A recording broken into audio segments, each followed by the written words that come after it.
आज हम आपको हाथ की सहायता से ये सिखाएंगे कि किसी महीने में कितने दिन होते हैं। देखिए, इसके लिए आपको क्या करना है। जैसे ये मान लीजिए आपका हाथ है, आप अपने हाथ को बंद करेंगे, मुट्ठी बंद करेंगे, तो आपको ये ध्यान रखना है।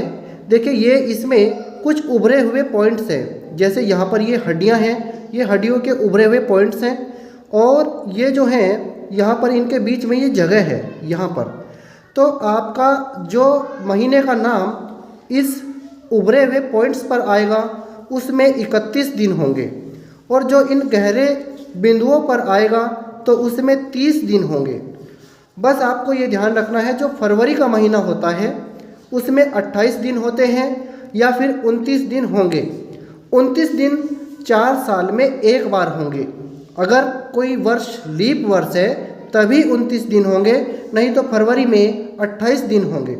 अब हम देखते हैं, जैसे मान लीजिए ये उभरे हुए पॉइंट्स हैं, तो आपको ध्यान रखना है। जैसे जनवरी के बाद इस गहरे स्थान पर भी गिनेंगे। जनवरी, फरवरी, मार्च, अप्रैल, मई, जून, जुलाई। फिर जुलाई के बाद यहीं पर आएंगे अगस्त, सितंबर, अक्टूबर, नवंबर, दिसंबर। इस तरह से गिनना है। तो गिनते हैं। जनवरी 31 दिन का। फरवरी, यहाँ फरवरी को आपको याद रखना है। फरवरी या तो 28 दिन का होगा या फिर 29 दिन का होगा। और 29 दिन का कब होगा? जब कोई लीप वर्ष होगा, नहीं तो सामान्यतः आपका फरवरी 28 दिन का होगा। तो जनवरी, फरवरी, मार्च 31 दिन का होगा। अप्रैल 30 दिन का होगा। फिर अप्रैल के बाद मई, ये मई यहाँ पर आएगा, मई 31 दिन का होगा। फिर जून यहाँ पर गहरे स्थान पर आएगा, तो ये 30 दिन का होगा। जून के बाद ये जहाँ पर देखें जुलाई जो है उभरे हुए पॉइंट्स पर आता है, तो फिर से ये 31 दिन का होगा। जुलाई के बाद आपको यहीं पर आना है शुरू से। अगस्त यहाँ पर उभरे हुए पॉइंट्स पर आता है, तो ये 31 दिन का होगा।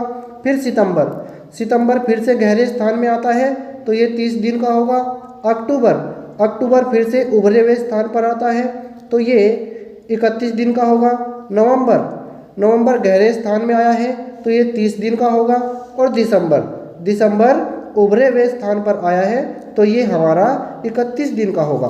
तो आपको ये ध्यान रखना है। जनवरी, फरवरी, मार्च, अप्रैल, मई, जून, जुलाई। यहाँ जुलाई के बाद अगस्त, सितंबर, अक्टूबर, नवंबर, दिसंबर।